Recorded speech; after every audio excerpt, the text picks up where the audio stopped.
America ने smartphones और computer को टैरिफ से मुस्तस्ना करार दे दिया है, जिसके नतीजे में अमेरिकी सार्फिन पर हाईटेक मसनूआत की लागत के असरात कम होंगे। गैर मुल्की खबरसाई इदारे AFP के मुताबिक US customs and border protection office के एक नोटिस में बताया गया, टैरिफ छूट चीन से अमेरिका में आने वाले स्मार्टफोन्स और पुरजजात समेत मुख्तलिफ इलेक्ट्रॉनिक अशिया पर दी गई है, जिस पर इस वक्त इजाफी 145% टैरिफ आयद है।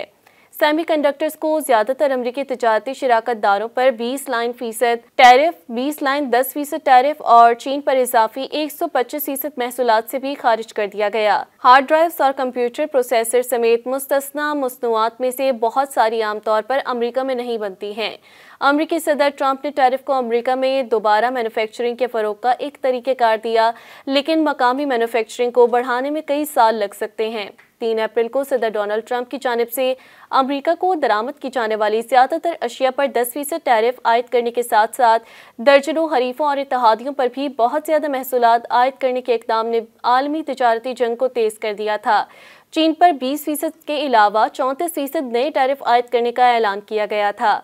4 अप्रैल को चीन ने अमेरिकी सदर डोनाल्ड ट्रंप की जानिब से आयद करदा टैरिफ के खिलाफ मुतादिद जवाबी इक़दाम का ऐलान किया था, जिसमें तमाम अमेरिकी अशिया पर 34% इजाफी टैरिफ और बाज़ नायाब मादनियात की बरामदात पर पाबंदियाँ शामिल थीं।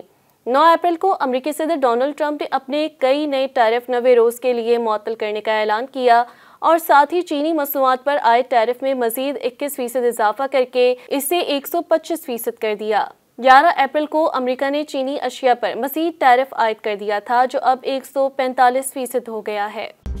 मज़ीद न्यूज़ अपडेट्स और डिजिटल स्टोरीज के लिए सब्सक्राइब करें डॉन न्यूज़ पाकिस्तान।